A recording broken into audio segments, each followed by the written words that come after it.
A reading from the second letter of Paul to the Corinthians. Brothers and sisters, that I, Paul, might not become too elated because of the abundance of the revelations, a thorn in the flesh was given to me, an angel of Satan, to beat me, to keep me from being too elated. 3 times I begged the Lord about this, that it might leave me. But he said to me, "My grace is sufficient for you, for power is made perfect in weakness. I will rather boast most gladly of my weaknesses, in order that the power of Christ may dwell with me. Therefore, I am content with weaknesses, insults, hardships, persecutions, and constraints for the sake of Christ.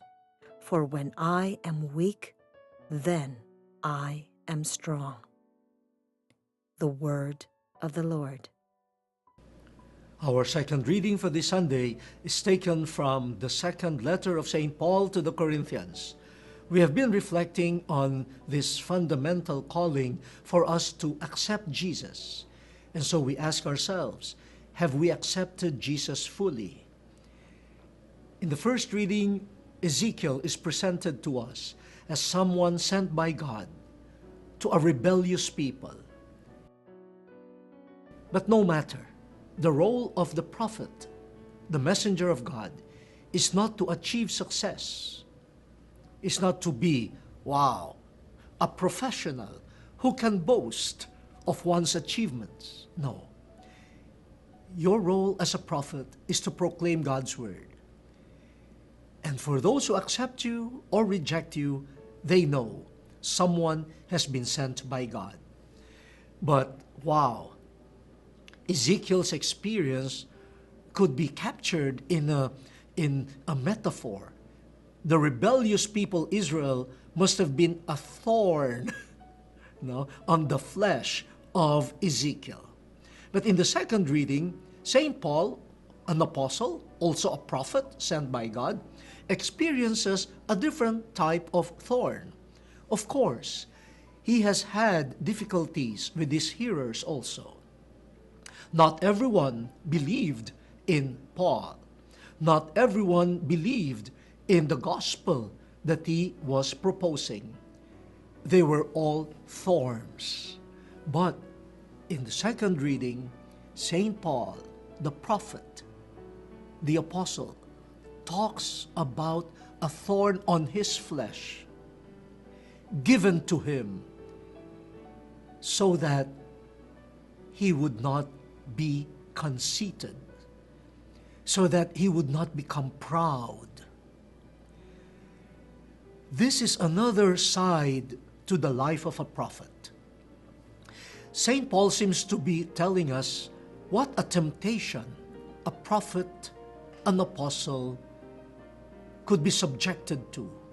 Knowing that you are the bearer of God's word could lead you to pride, spiritual pride. Knowing that through you God speaks, it is easy to fall into the temptation of losing one's sense of being a simple human being, and we might even pretend to be God. We are not anymore messengers of God, but already substitutes for God. And St. Paul says, yes, it must have come from Satan, but it is a good reminder, this thorn on his flesh. What was it? He does not explain. Probably it was a defect. Probably it was a difficulty. Probably it was a sickness. But for him, it led to a realization of how weak he was. He begged God to remove this thorn, and the response of God is, "My grace is enough for you." You don't have to be perfect. You don't have to be God. You are my messenger, and my grace is enough for you. With that experience of God's word, St. Paul now does not only accept his weaknesses. He even boasts of his weakness. For in his weakness, the power of Christ, the one who sent him, shines forth more clearly. My dear brothers and sisters, the two readings for today give us an insight into the life of a prophet. Resistance from the people, which turns into a purity of mission, not success, but the proclamation of God's word.